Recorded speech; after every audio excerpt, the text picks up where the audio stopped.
क्या आपने कभी सोचा है कि दुनिया में एक ऐसा देश भी है जहां अगर आप बच्चा पैदा करें तो सरकार आपको लाखों रुपए देती है, जहां की भाषा को दुनिया की सबसे कठिन भाषा माना जाता है, जहां टूरिस्ट सालाना इतनी तादाद में आते हैं कि देश की अपनी आबादी उससे कम पड़ जाए। हम बात कर रहे हैं यूरोप के दिल में बसे हुए एक खूबसूरत लेकिन बहुत ही अलग सोच वाले देश हंगरी की। हंगरी एक ऐसा देश है जो एक तरफ तो बेहद मॉडर्न है, लेकिन दूसरी तरफ अपनी पुरानी परंपराओं को भी पकड़े हुए है। यहाँ के लोग अपनी जिंदगी खुलकर जीते हैं। खास तौर पर अगर बात हो रिलेशनशिप या संबंधों की, तो ये लोग कहीं भी कभी भी शुरू हो जाते हैं। यहाँ किसी को फर्क नहीं पड़ता। ऐसे हंगरी के बारे में बहुत कम ही लोग जानते हैं, लेकिन ये देश दुनिया के सबसे प्राचीन देशों में से एक है। काफी लंबे समय तक ये रोमन साम्राज्य का हिस्सा भी रहा। यहाँ जो भाषा बोली जाती है उसे हंगेरियन कहा जाता है, जो हंस प्रजाति से प्रभावित मानी जाती है, और इसे दुनिया की सबसे कठिन भाषाओं में गिना जाता है। अब ये सुनिए, हंगरी के पास आज की तारीख में 13 नोबेल प्राइजेस हैं। इतने तो हमारे देश की यूनिवर्सिटियों में डिपार्टमेंट्स भी नहीं चलते। अब बच्चा पैदा करने वाली बात पर वापस आते हैं। अगर भारत में बच्चा होता है तो माँ बाप को पूरा हक होता है कि वो अपने बच्चे का नाम जो चाहे रख लें, लेकिन हंगरी में ऐसा नहीं है। यहाँ सरकार एक लिस्ट देती है और माता पिता को इसी लिस्ट से नाम चुनना होता है। मतलब चिंटू, गोलू, शिब्बू जैसे नाम यहाँ पॉसिबल ही नहीं है। हंगरी में जो सबसे बड़ी समस्या है वो है घटती हुई जनसंख्या। हर साल बाहर के लोग तो यहाँ आते ही हैं घूमने या बसने, लेकिन जो यहाँ के नेटिव लोग हैं वो शादी नहीं करते और बच्चा भी नहीं चाहते। और अब जब देश की जनसंख्या गिरने लगी तो सरकार ने एक बड़ा कदम उठाया। उन्होंने ऐलान किया कि जो परिवार जितने ज़्यादा बच्चे पैदा करेगा उसे उतनी ही ज़्यादा मदद दी जाएगी। कैसी मदद? पहला बच्चा होने पर लाखों रुपए का लोन, जिसे चुकाने की ज़रूरत नहीं है अगर आप और बच्चे करते हो। दूसरा बच्चा और पैसे, तीसरा बच्चा और ज़्यादा मदद।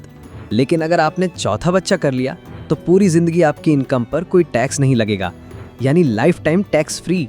अब सोचिए, ऐसा ऑफर भारत में आ जाए तो लोग बच्चे नहीं क्रिकेट टीम पैदा कर देंगे। लेकिन मज़ेदार बात यह है, इतना सब करने के बावजूद भी हंगरी में जनसंख्या उतनी नहीं बढ़ रही। क्यों? क्योंकि यहाँ के लोगों का मानना है कि ज़्यादा बच्चे पैदा करेंगे तो करियर खत्म हो जाएगा। पैसे तो सरकार दे देगी, लेकिन बच्चे को बड़ा करना, समय देना, ये सब तो सरकार नहीं करेगी ना। अब आते हैं हंगरी के उस हिस्से पर जिसे ब्रोशर में नहीं दिखाया जाता। यहाँ की महिलाएं ज़्यादातर शादी नहीं करती। उन्हें पसंद है आज़ादी, और रिलेशनशिप स्टेटस का कोई भार नहीं। यहाँ एक सर्वे के अनुसार करीब 90% लड़कियाँ 16 साल की उम्र तक ही वर्जिनिटी खो देती हैं, क्योंकि वहाँ समाज इसे कोई बड़ा मुद्दा मानता ही नहीं। और यही कारण है कि यहाँ वेश्यावृत्ति भी पूरी तरह लीगल है। साल 1999 में हंगरी की सरकार ने प्रोस्टिट्यूशन को लीगल कर दिया था।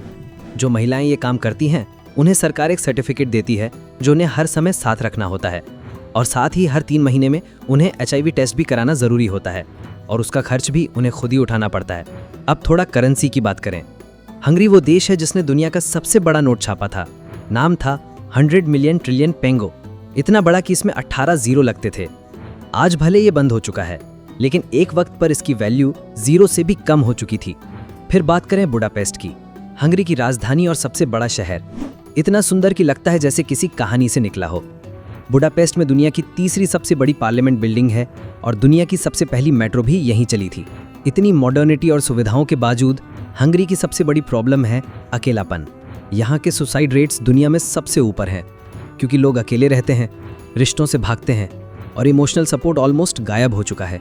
तो दोस्तों, हंगरी एक ऐसा देश है जो देखने में तो पोस्टकार्ड जैसा लगता है, लेकिन उसकी हकीकत कहीं ज़्यादा कॉम्प्लेक्स और बोल्ड है। यहाँ सेक्स नॉर्मल है, बच्चा एक रिस्पॉन्सिबिलिटी से ज़्यादा एक डील है, और प्यार शायद लग्जरी बन चुका है।